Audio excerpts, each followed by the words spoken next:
Hello दोस्तों, कैसे हैं आप सभी का स्वागत है आपके अपने इस YouTube चैनल हिंदी की बिंदी में।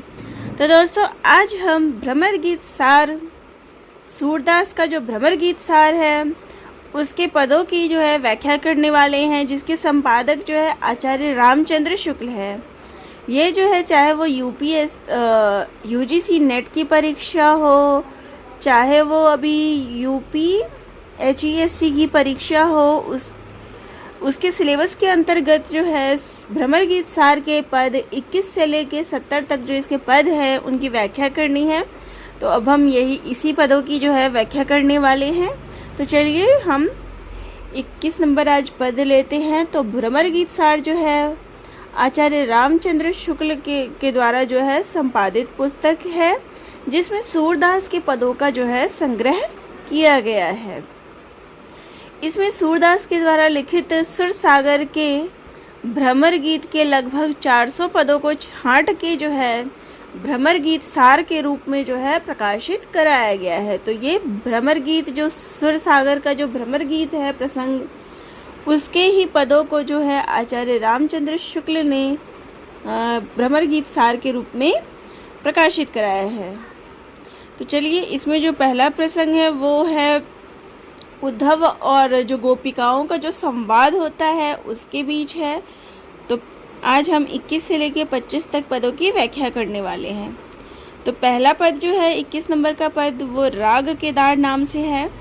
गोकुल सबे गोपाल उपासी, जोग अंग जाधत ते जे, ऊधो ते सब बसत इसपुर काशी, यद्यपि हरि हम तजी अनाथ, करे तदपि रहती चरणनी रस रासो, अपनी शीतल ताहीन छाड़त, यद्यपि हे शशि राहु गरासी, का अपराध जोग लिखी पठवत, प्रेम भजन तजी करत उदासी, सूरदास ऐसी को बिरहनी, माँ गति मुक्ति तजे गुण राशि।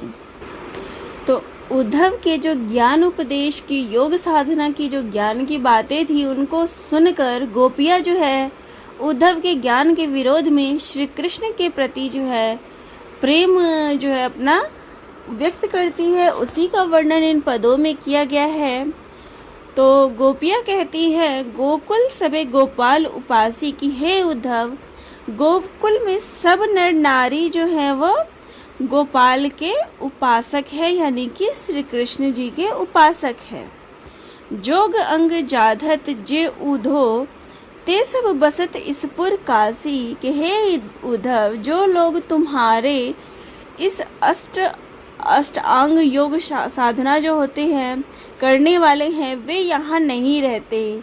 वे सब तो शिवनगरी में ईसपुरवासी यानी कि काशी में निवास करते हैं, शिव के नगर में वास करते हैं।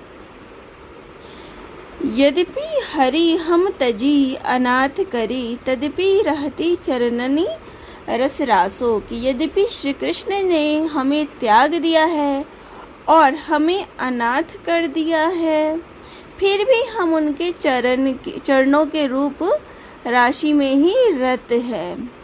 अपनी शीतलाही ना छाड़त, यद्यपि हे शशि राहु गरासी, कि जिस प्रकार चंद्रमा जो है राहु के द्वारा ग्रसित हो जाने पर भी अपना जो स्वाभाविक गुण होता है, यानी कि जो शीतलता होती है, उसे नहीं छोड़ता है, उसी प्रकार भले ही कृष्ण हमें त्याग दे, किंतु हम जो है अपना धर्म नहीं छोड़ेंगे। ये जो मन है वो उन्हीं के चरणों में रहेगा। का अपराध जोग लिखी पठवत, प्रेम भजन तजी करत उदासी, कि हमें समझ में नहीं आ रहा है कि हमारे किस अपराध के दंड के रूप में कृष्ण ने हमारे लिए योग का संदेश जो है वो लिख के भेजा है।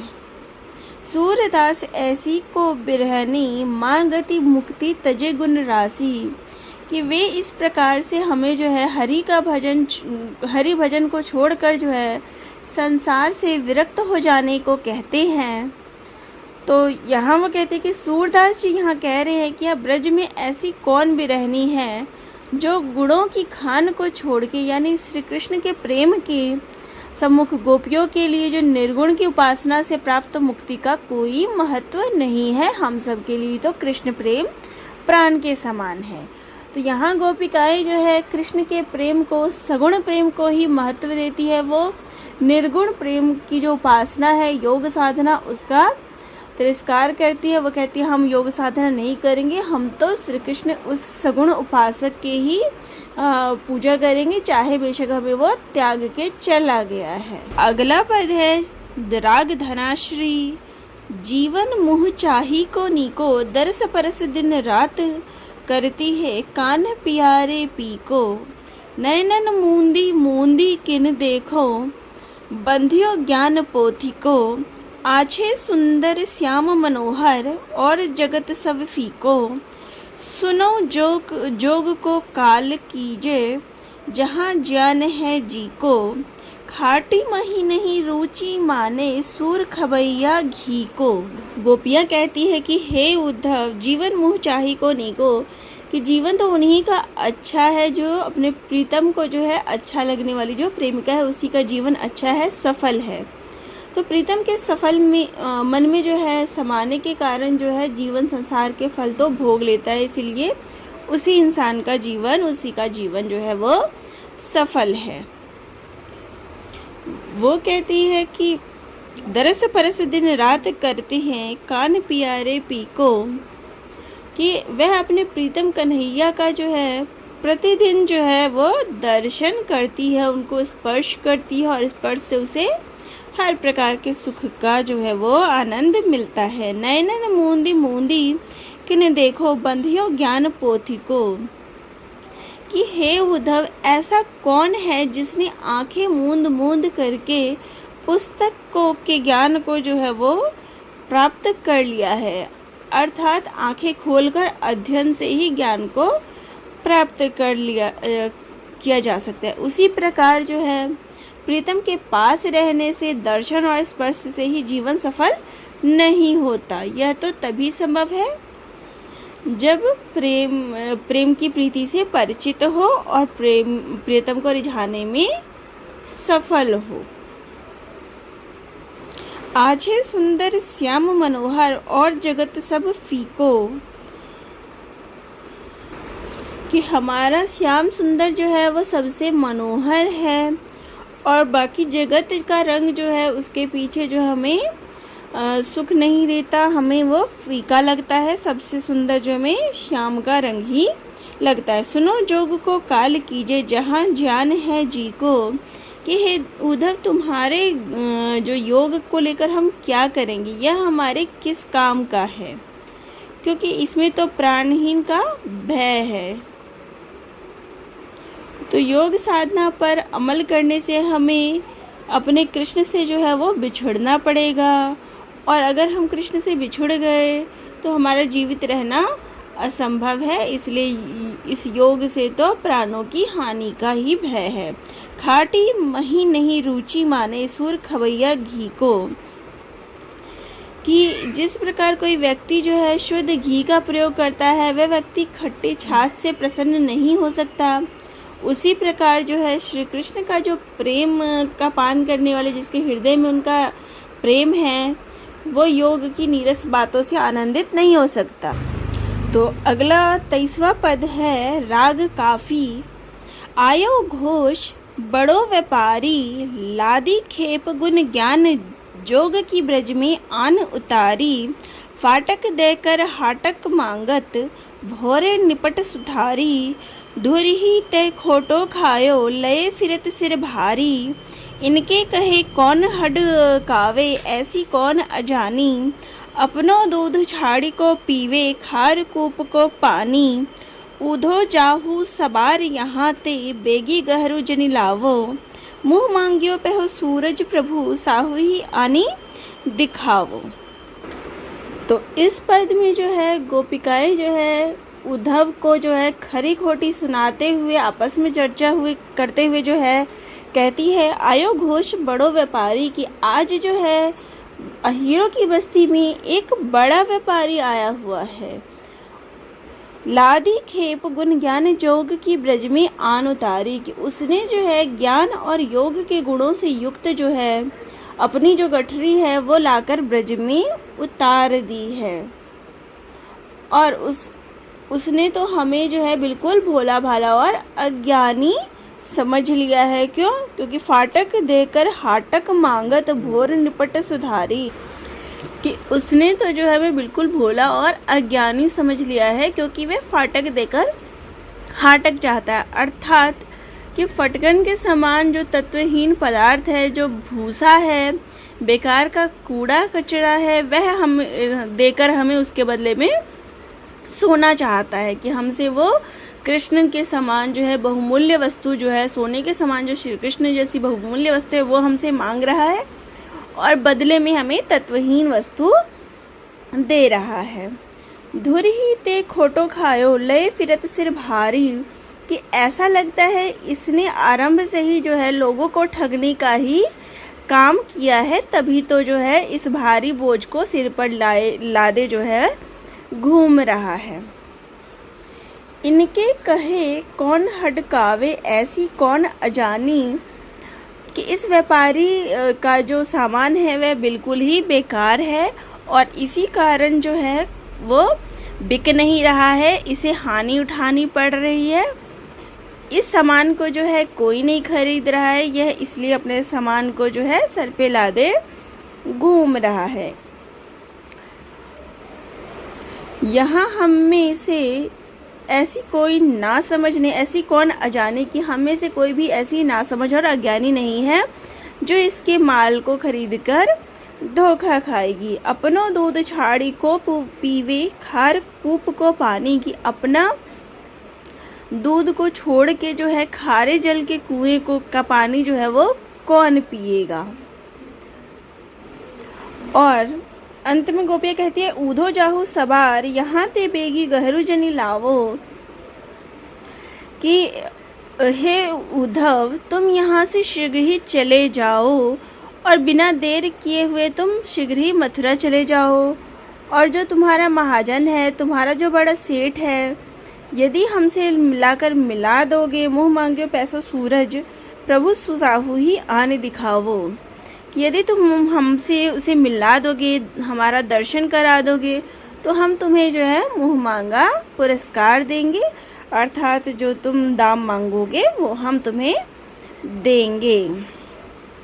तो यहाँ पे इस पद में जो विशेषताएं हैं वो है कि इस पद में उद्धव को जो है वो व्यापारी बना दिया गया है, योग को जो है वो तुच्छ वस्तु माना गया है, योग और ज्ञान को, और कृष्ण के प्रेम को जो है वो स्वर्ण माना गया है, और कृष्ण के प्रेम को जो है दूध के समान माना गया है, और ज्ञान को जो है वो खारे पानी के समान माना गया है।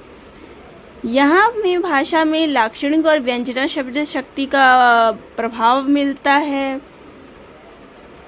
फाटक और हाटक जो है वो सुंदर शब्द शैली है। प्रसाद और माधुर्य गुण जो है इस शैली में प्रयोग किया गया है। 24वां पद है जोग ठगोरी ब्रजन बिके है, यह व्यापार तिहारो ऊधो ऐसो ही फिरी जे है, जापे ले आए हो मधुकर ताके उर न समेहे, दाख छाड़ के कटुक निबोरी को अपने मुख खेहे, मूरी के पातन के केना को मुक्ता हाल देहे, सूरदास प्रभु गुनहि छाड़ के को निर्गुण निवेहे। तो इस पद में जो है गोपिकाएं जो है उद्धव के जो ज्ञान को है वो उस पर जो करारा व्यंग करती है उसका वर्णन यहाँ किया गया है। जोग ठगोरी ब्रजन बिके है, कि हे उद्धव तुम्हारा ये ज्ञान योग रूपी ठगी जो है और ये जो धूर्तता का मार्ग है वह ब्रज में नहीं बिकेगा। यह सौदा यहाँ से इसी प्रकार जो है वो लौटा दिया जाता है, यहाँ इसे कोई भी नहीं खरीदता। यह व्यापार तो तिहारो ऊधो ऐसे ही फिरी जे है, कि यह तो तुम्हारा ही व्यापार है और तुम्ही को जो है शोभा देता है। तुम जिस सामान के लिए इतनी दूर से आए हो उसको यहाँ कोई नहीं पसंद करेगा और किसी के हृदय में जो है ये सामान जो है वो नहीं समाएगा। तुम इसी प्रकार से जो है वो घूमते रहोगे। जापे आयो हो मधुकर ताके उड़ना समय है, कि जैसे तुम इन सामानों को जो है लेके आए हो हे मधुकर, तुम इस सामान को जिस प्रकार से लेकर आए हो उस सामान को यहाँ कोई भी पसंद करने वाला इसमें नहीं है और ये किसी के भी हृदय में नहीं समाएगा, कोई भी इसे यहाँ नहीं खरीदेगा। दाख छाड़ी के कटुक निवोरी को अपने मुख खेहे, कि ऐसा कौन सा मूर्ख होगा जो अंगूर के दानों को छोड़कर, दाख छाड़ी, दाख का मतलब अंगूर है, कि अंगूर के दानों को छोड़कर जो है निम्बोड़ी यानी नीम के कड़वे फल को खाएगा।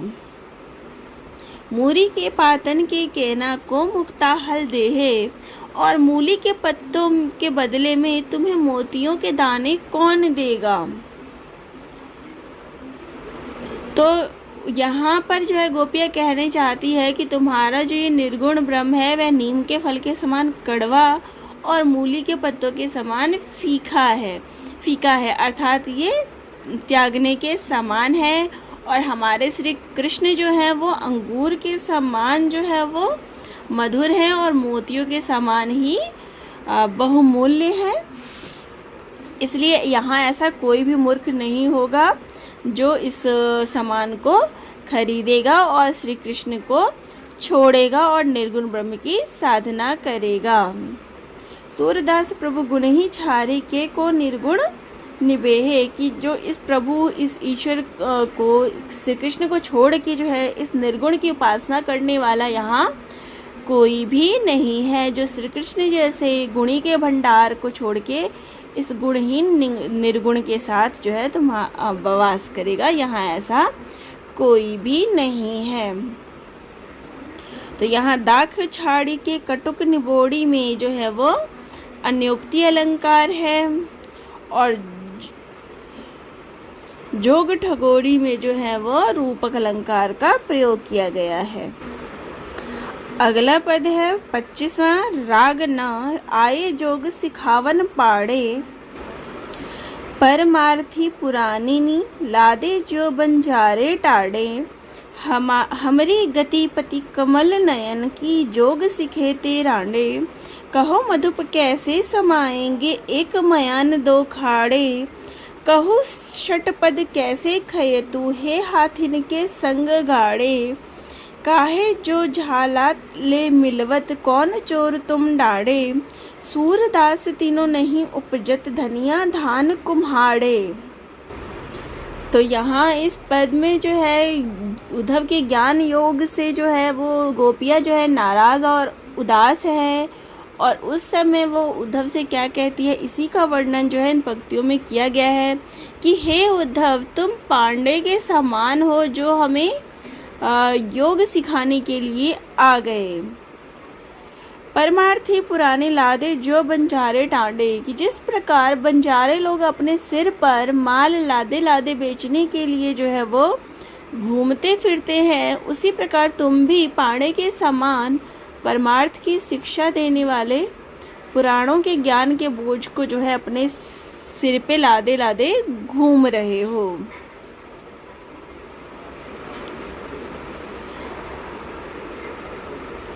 फिर वो कहते हैं कि क्या तुम जो है योग को सिखाने वाले पांडे के समान जो है पुरानी बासी वस्तु को लिए फिरते हो और हमारे ऊपर जो है वो मढ़ना चाहते हो।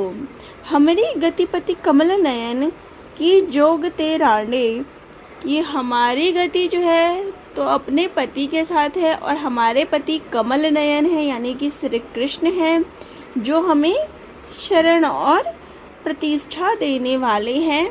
यह योग हमारे लिए नहीं है, यह योग तो है जो है वो विधवा और अनाथ के लिए है, लेकिन हमारे पति तो अभी जीवित है, अतः हमारे लिए जो ये योग की वस्तु है वो बेकार है। कहो मधुप कैसे समाएंगे एक मयान दो खाड़े, कि हे उद्धव, अब तुम ही बताओ कि एक म्यान में जो है वो 2 तलवारें कैसे समा सकती है। जिस प्रकार से एक म्यान में 2 तलवारें जो है नहीं समा सकती, उसी प्रकार हमारे लिए भी योग साधना जो है वो बेकार है, क्योंकि हमारे हृदय में जो है वो श्री कृष्ण समाये हुए हैं। कहो षटपद कैसे खयतु हाथिन के संग गाड़े, कि हे भंवरे, हे उद्धव, हमें बताओ कि किस प्रकार हाथी के साथ गन्ने को खाया जा सकता है, क्योंकि हाथी तो एक ही बार में अनेक गन्ने खा जाता है, और जिस प्रकार हाथी के साथ गन्ने का खाना मनुष्य में कोई होड़ नहीं कर सकता, स्पर्धा नहीं कर सकता। तो मतलब हाथी भी गन्ने खा रहा है और हाथी के जैसे तुम भी साथ में खड़े होकर गन्ने खा रहे हो, तो ये जो है चीज़ नहीं हो सकती, क्योंकि हाथी जो है वो एक बार में 3-4 गन्ने खा जाता है, अनेक गन्ने खा सकता है, लेकिन मनुष्य जो है वो एक बार में एक ही खाएगा और उसको भी तोड़ के खाएगा। और जो हाथी है उससे तुलना उसकी नहीं की जा सकती। उसी प्रकार से हम अबला नारियों के लिए जो है ये योग का मार्ग कठिन और दुरूह है, जिसका सामना करना कठिन है। काहे जो झाला ले मिलवत कौन चोर तुम डांडे, कि हे उद्धव, बिना दूध रोटी और घी खाए केवल हवा के भक्षण से, अर्थात ये प्राणायाम करने से, तुम्हारा योग करने से किसकी भूख मिटती है। अर्थात हम तो इस प्रकार से जीवित नहीं रह सकते कि हमारी भूख, इस योग से संभव नहीं है कि हमारी भूख मिट जाए। योग साधना में जो है खाना पीना, भूख प्यास नहीं लगती, केवल वो तप और तपस्या करते रहते हैं। तो यहाँ गोपिकाएं कहती है कि योग साधना जो है, भूखी प्यासी रहना, वो हमारे बस की बात नहीं है। सूरदास तीनों नहीं उपजत धनिया धान कुम्हाड़े। तो फिर वो कहती है कि काहे जो झाला ले मिलवत कौन चोर तुम नाडे, कि आखिर हमने ऐसी कौन सी चोरी की है जिसका तुम जो है हमें दंड देने आए हो। लेकिन वास्तविकता तो ये है कि तुम स्वयं ही चोर हो, क्योंकि जो हमारे श्री कृष्ण और हमारे जो श्री कृष्ण है जो हमारे हृदय में विराजमान है, तुम उससे हमसे छीन कर ले जाना चाहते हो। तो तुम जो है ये अच्छी प्रकार जानते हो कि धनिया, धान और काशी फल जो है वो तीनों की खेती जो है एक स्थान पर होना संभव नहीं है। उसी प्रकार से श्री कृष्ण को छोड़कर तुम्हारे परम ब्रह्म को स्वीकार करना हमारे लिए भी संभव नहीं है। तो यहाँ पर अनेक ऋतुओं का कि धनिया की खेती शीत ऋतु में, धान की जो है वो वर्षा ऋतु में, और काशी फल की ग्रीष्म ऋतु में होती है। इसलिए ये तीनों की खेती एक स्थान पर एक समय पर करना संभव नहीं है। तो आज 5 वीडियो जो है हम की है, आप सभी को कैसा लगा कमेंट बॉक्स में ज़रूर लिखिएगा। चैनल पे नए हैं तो चैनल को ज़रूर सब्सक्राइब करिएगा। तो दोस्तों, आप सभी का बहुत बहुत धन्यवाद।